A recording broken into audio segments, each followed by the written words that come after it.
우리 다 같이 합독하도록 할까요? 시작. 자녀들아, 주 안에서 너희 부모에게 순종하라. 이것이 옳으니라. 내 아버지와 어머니를 공경하라. 이것은 약속 있는 첫 계명이니 이로써 내가 잘되고 땅에서 장수하리라.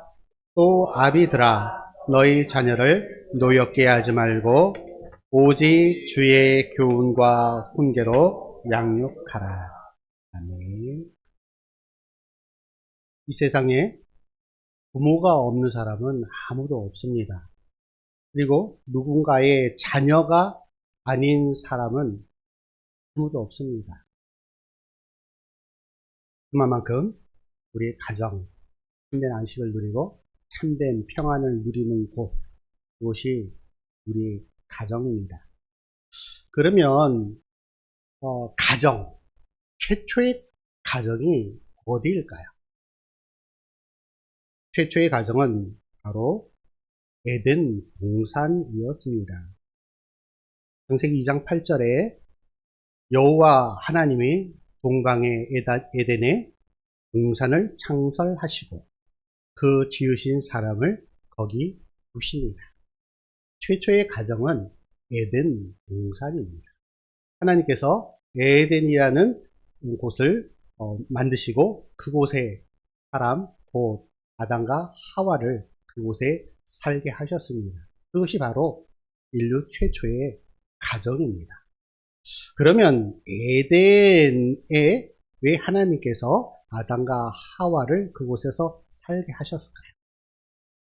가정의 역할은 과연 어떤 역할을 할까요? 에덴이라는 그 뜻은 우아한 기쁨, 또한 행복, 이러한 뜻을 담고 있습니다. 우아한 기쁨, 행복을 누리는 곳이 바로 에덴. 하나님께서 첫 가정에 주신 것입니다. 그런데 이 에덴이라는 곳에 4개의 강이 흐릅니다.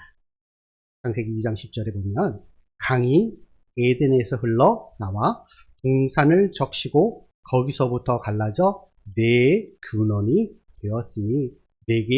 되었으니 에덴에서 발원하여서 4개의 강이 사방으로 흘러갑니다. 그 4개의 강 이름은 이렇습니다. 기온, 비손, 티그리스, 유프라테스. 지금 남아있는 강은 티그리스, 유프라테스, 기온도 작은 줄기로 지금까지 남아 있습니다. 처음에 에덴이 어느 곳에 있었는지는 모르지만 분명 하나님께서는 그곳에서 4개의 근원인 강이 흘러간다라고 하셨습니다. 그 4개의 강 이름에 담겨져 있는 그 뜻들을 보게 되면 신속하게, 빠르게 이런 뜻을 가지고 있습니다. 자, 한번 생각을 해보십시다. 에덴, 우아한 기쁨과 행복이 사방으로 흘러가야 한다라는 그런 의미입니다. 에덴이라는 그 단어에 히브리어 같은 경우는 요게 조금만 바뀌면 의미가 확 달라집니다. 우리나라에도 우리말에도 그런 말 있죠. 님이라는 글자에 점 하나를 더하면 남이 되어버리는 그런 노래 있죠. 이렇듯이 히브리어에서도 점 획을 하나 찍거나 그었을 때 그 의미가 완전히 바뀌는 그러한 경우가 참으로 많이 있습니다. 에덴이라는 그 단어를 모음을 조금 바꿔버리면 아단이라는 단어가 됩니다. 에덴은 우아한 기쁨, 행복이라는 그러한 의미이지만 아단이라는 그 단어는 동사인데 어떤 의미가 있냐면 음욕이 솟아나다. 완전히 의미가 달라지죠. 그리고 자기 사랑에 빠지다. 이런 의미로 바뀌어버려요. 그 의미가 180도 달라져요. 우한 기쁨과 우한 행복이라는 그 단어가 음욕에 빠지고 자기 사랑에 빠지는 그런 단어로 바뀌어버려요. 첫 가정 에덴에서 하나님께서는 그 우한 기쁨이 사방으로 흘러넘쳐서 많은 사람들에게 내가 누리는 그 기쁨, 내가 누리는 그 행복을 많은 사람들에게 흘려보내야 한다라는 그 의미를 담고 있는데, 그것이 흘려보내지 않으면 고이면 어떻게 돼요? 반드시 썩게 되어 있습니다. 그 가운데 음욕이 되고 자기 사랑에 빠지는 그 상황까지 이르게 된다라는 사실입니다. 이것이 가정의 역할입니다. 이 시대에 저와 여러분의 가정 가운데 주시는 그 메시지가 여기에 담겨져 있습니다. 가정 안에서 부모와 자녀와의 그 도리는 하나님께서 직접 정하신 그런 신적 기원을 가진 바로 그런 질서입니다. 동방예의지국인 우리나라는 과거로부터 나라에 충성하고 더불어서 부모님께 효도하는 것이 가장 중요한 덕목으로 삼고 있습니다. 또한 이것이 가정의 역할입니다. 그리고 그 가정 속에서 또한 세상의 많은 가정들에게 선포하고 그렇게 본을 살아내는 그 역할이 우리 그리스도인의 가정의 역할이다라고 할 수가 있습니다. 이스라엘에는 바다라 불리는 두 개의 호수가 있습니다. 하나는 갈릴리고 하나는 사해입니다. 갈릴리와 사해 호수는 요단강으로 연결이 되어 있습니다. 갈릴리 바다라고 칭하는 그 호수에는 수많은 물고기와 수생식물들이 살아갑니다.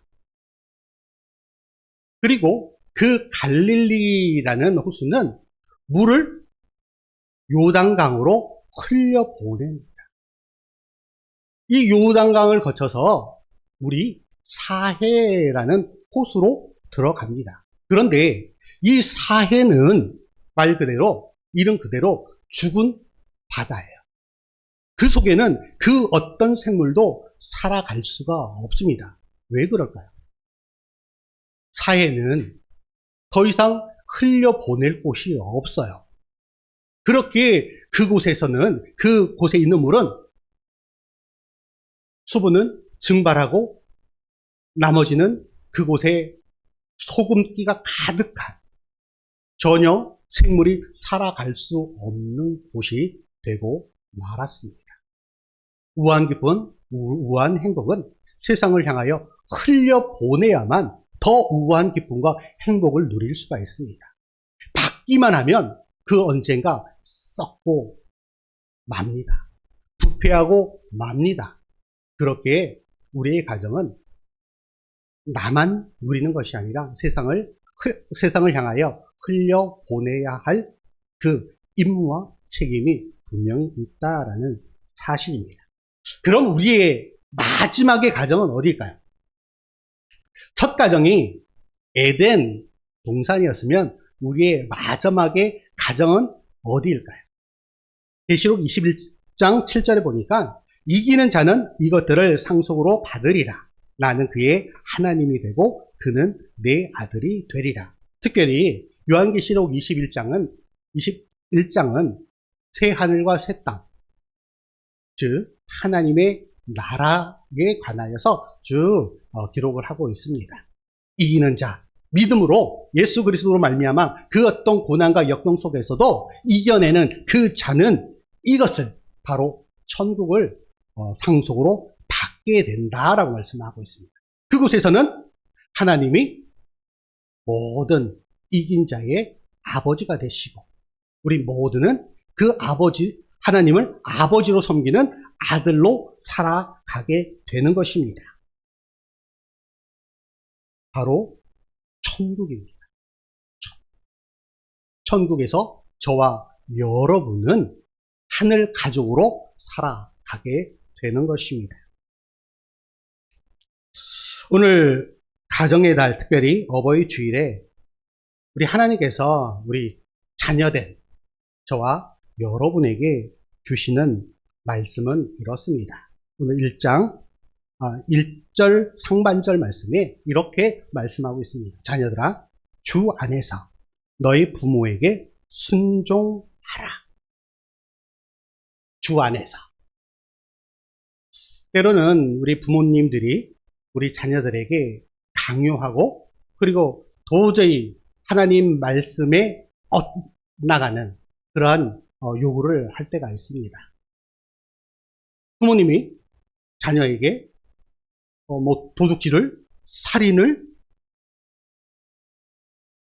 얘기했을 때 결코 그것은 자녀가 순종할 수 없는 내용입니다.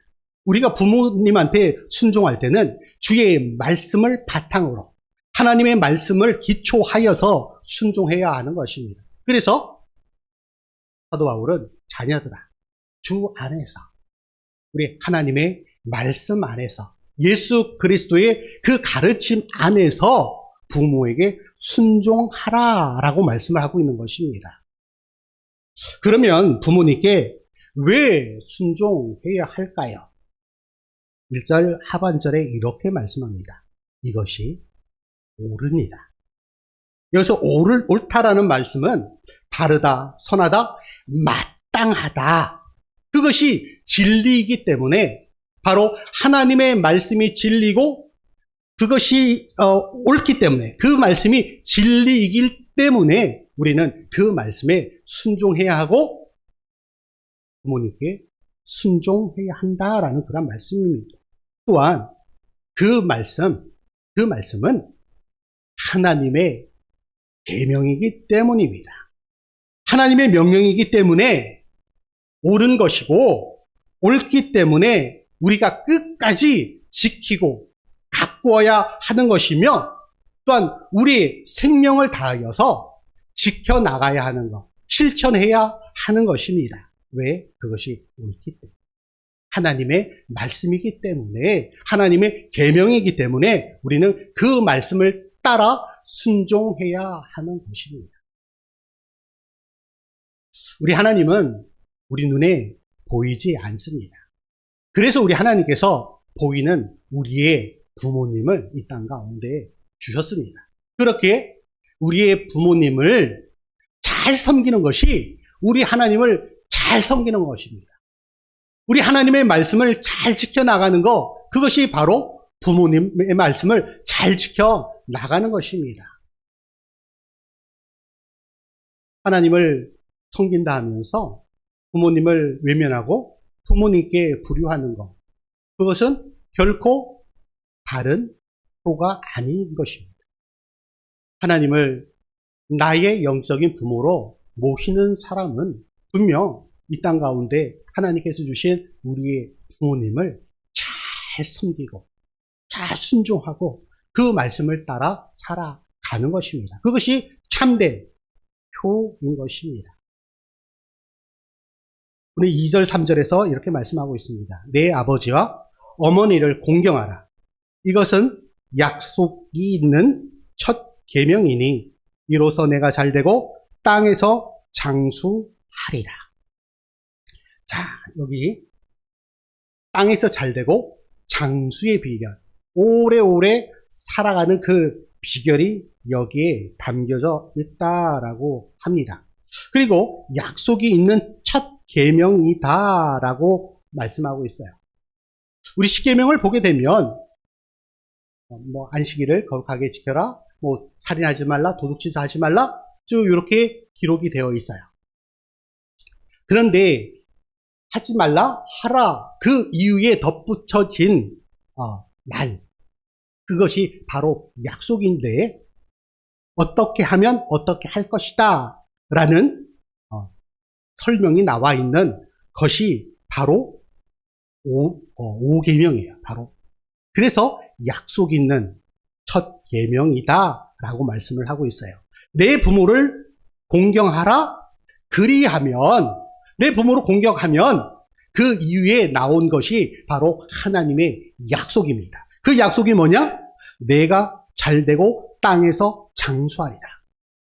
이 말씀이 어디서 나온 말씀이냐면 신명기 5장 16절에 나옵니다.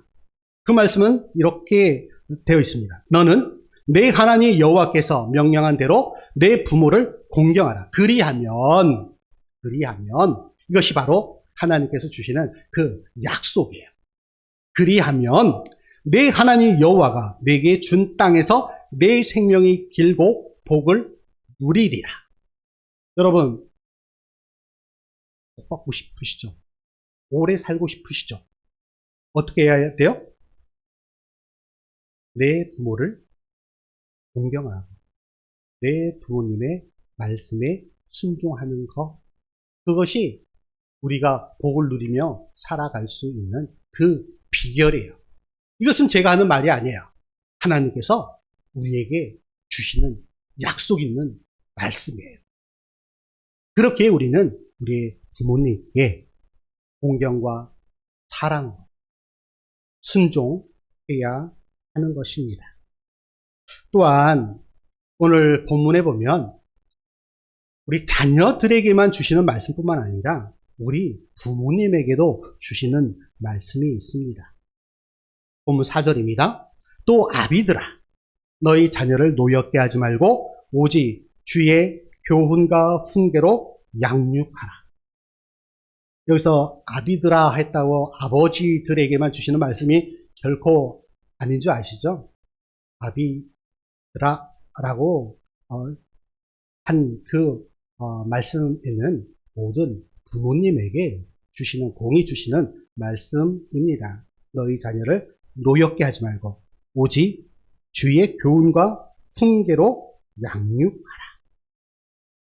여기서 주의 교훈과 훈계는 결국은 하나님의 말씀이에요.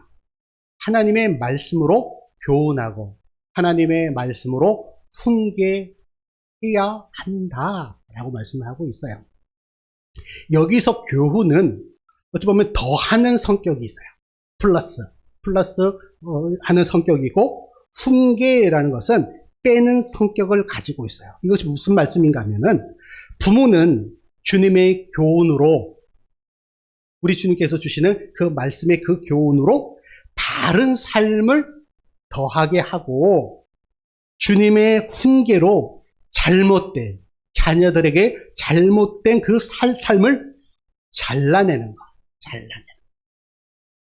교훈으로 우리 자녀들이 올바른 삶을 살아갈 수 있도록 더하는 것, 그것이 교훈이에요. 근데 훈계는 잘못된 습관이나 잘못된 그런 삶을 잘라내서 더 이상 하지 않도록 하는 것, 그것이 바로 훈계예요. 그래서 우리는 그 훈계를 어떻게 합니까? 때로는 사랑의 매를 들어서까지 훈계를 하게 되는 것이에요. 저는 우리 자녀들이 중학생이 된 이후에는 매를 들어본 적이 없는 것 같아요. 그런데 곰곰이 생각하고 하나님의 말씀을 보다 보면, 그렇게 매를 안 든 것이 참으로 후회될 때가 있어요. 잘못했을 때 매를 들어서까지 훈계를 했으면 더 좋아지지 않았을까? 더 부모님의 말씀에 순종하지 않았을까라고 생각이 될 때도 있어요. 그런데 한편으로는 그렇게 하지 않았던 것도 어찌 보면은 바른 교훈이 되었을 것이다 라고도 생각이 들어요. 앞으로 더욱 잘할 것으로 믿습니다. 그리스도의 자녀 양육에는 올바른 지식과 생활에 더함을 주는 교양이 있을 뿐만 아니라 그릇된 삶과 생각을 바로 잡아주는 훈계가 반드시 필요합니다. 어느 한쪽이 소홀해지면 결코 바른 교육이 될 수 없다. 이것은 어찌 보면 양날의 검과 같다, 동전의 양면과도 같다라고 생각이 듭니다. 때로는 바른 교훈과 다른 훈계를 통하여서 우리 자녀들이 하나님의 사람으로 그리고 이 땅에서 하나님께서 주신 귀한 사명을 잘 감당할 수 있는 그런 그리스도인으로 살아갈 수 있게 하면 참 좋겠다라는 생각을 합니다. 결국은 우리 자녀들은 하나님의 말씀으로 가르치고 양육하는 것입니다. 신명기 6장을 소위 쉐마 이스라엘이라는 쉐마, 어디서 들어보셨죠? 쉐마. 요새 참 쉐마 교육이라는 그러한 교육도 교회 안에서도 많이 하는 것 같습니다. 그래서 신명기 6장을 쉐마 이스라엘, 이것은 어떤 말이냐면은 이스라엘아 들으라. 쉐마 하면 들으라 라는 말이에요. 그래서 쉐마 이스라엘 하면은 이스라엘아 들어라. 이 이스라엘 가운데 가르침을 받아야 할 자녀들에게 주시는 그런 생명의 말씀이 이 신명기 6장에 담겨져 있습니다. 여러분들 우리 이태원교회 계단 다 내려오셔서 여자 화장실 앞에 걸려져 있는 거기 한번 보신 적 있으신가요? 거기 있는 말씀이 바로 쉐마 말씀이에요. 쉐마 이스라엘. 보신 적 없으시죠? 한번 오늘 설교 듣고 한번 거기 보시면은 그 말씀이 바로 쉐마의 말씀이에요. 신명기 6장 3절에 이렇게 말씀하고 있습니다. 이스라엘아 듣고 삼가 그것을 행하라. 여기서 이스라엘은 하나님 앞에서 살아가는 모든 자들이에요.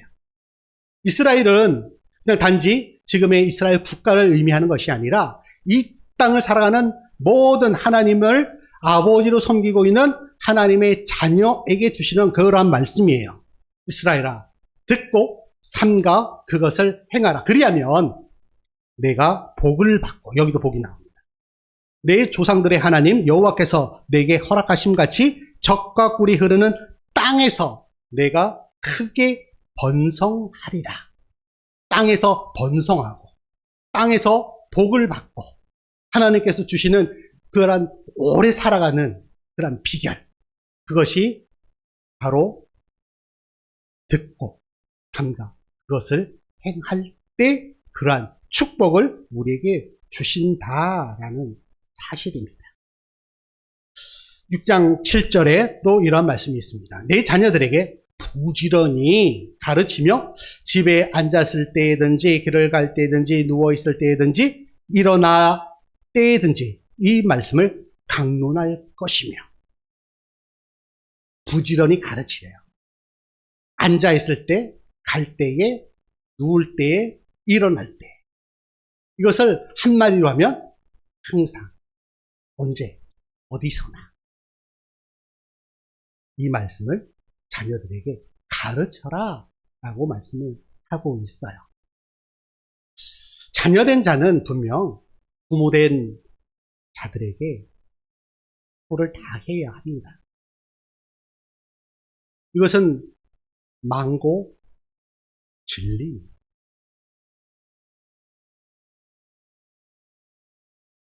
그것은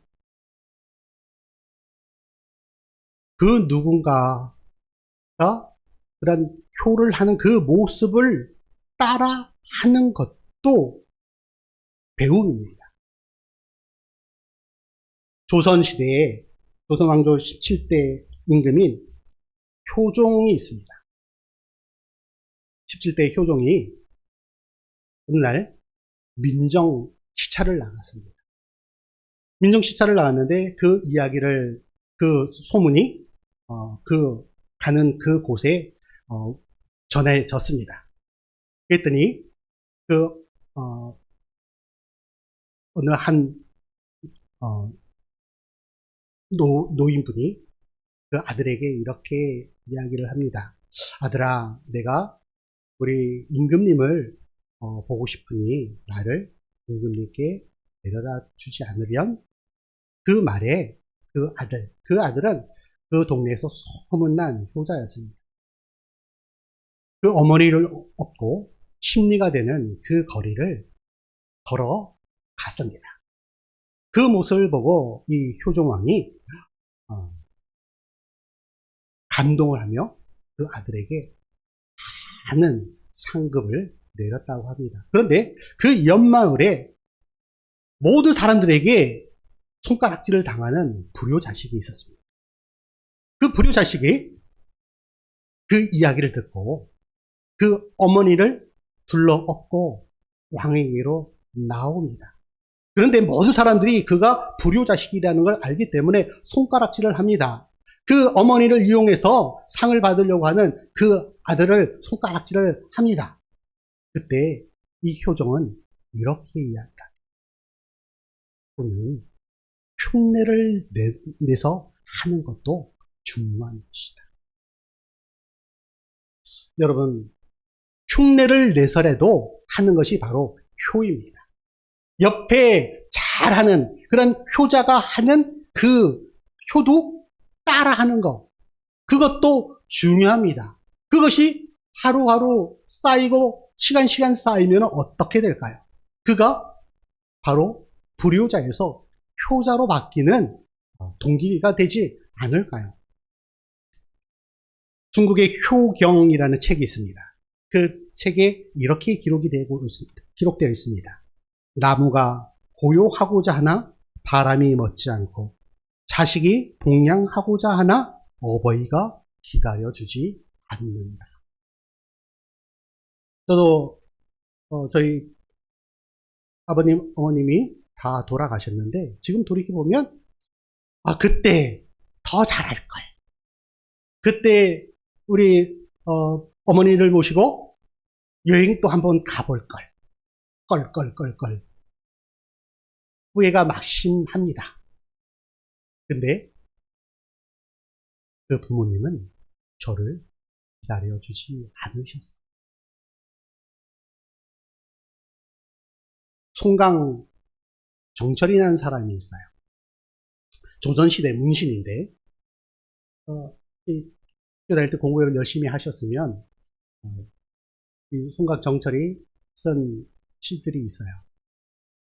청산별곡, 관동별곡, 사미인곡, 송미인곡 이러한 시들이 있어요. 시조가. 혹시 들어보셨나요? 사르리 사르리였다. 청산의 사르리였다. 이런 시를 지은 사람이 바로 송강 정철이에요. 정철이 이러한 시를 썼습니다. 오늘 말씀의 제목이기도 한데 부모님 살아실 때 섬김이랑 다하여라. 지나간 후엔 애달아 어이하리. 평생에 고쳐 못할 일 이뿐인가 하노라. 부모님 살아계실 때 도를 다해야 합니다. 돌아가신 이후에는 아무리 후회해도 소용없는 것입니다. 바울의 본문에서 전하는 중요한 교훈의 핵심은 먼저 자녀들은 범사의 부모님의 말씀에 귀 기울여 청종해야 하고 부모는 자녀에게 본을 보임으로 주님의 교훈과 훈계를 전수해야 가르쳐야 한다라는 것입니다. 부모가 자녀를 사랑하는 방식은 자녀를 주님의 교훈과 훈계로 양육하는 것입니다. 자녀가 부모를 사랑하는 그 방식은 부모님의 말씀에 순종하는 것입니다. 어느 한쪽만 강조되어지는 것이 아니라 바로 그래서 에베소서 5장 21절에 이렇게 말씀하시죠. 피차 복종하라. 어느 한쪽이 일방적으로 하는 것이 아니라 부모만 자녀만 하는 것이 아니라 부모와 자녀가 피차 공히 함께 쌍방으로 해나가는 것. 그것이 이루어질 때 우리의 가정은 행복이 넘치고 기쁨이 넘치는 그러한 가정이 될 줄 믿습니다. 어버이 주일을 맞이하여서 특별히 가정의 달, 우리 부모님을, 우리의 자녀를 하나님께서 부모와 그 자녀가 서로 사랑과 자애와 순종을 통하여서 우리의 가정이 아름답게 만들어 가기를 주님의 이름으로 축원합니다. 그러한 가정이 되기를 간절히 소망합니다. 하나님 감사합니다. 이 땅 가운데 우리 하나님께서 가정을 허락하여 주셨습니다. 우리의 가정이 하나님께서 주시는 그 기쁨과 그 행복으로 충만하여 지기를 소망합니다. 부모와 자녀가 서로 사랑과 사회와 순종과 복종으로 튼튼히 채워져 갈 수 있도록 인도하여 주시옵소서. 믿사오며 예수 그리스도의 이름으로 기도드리옵나이다.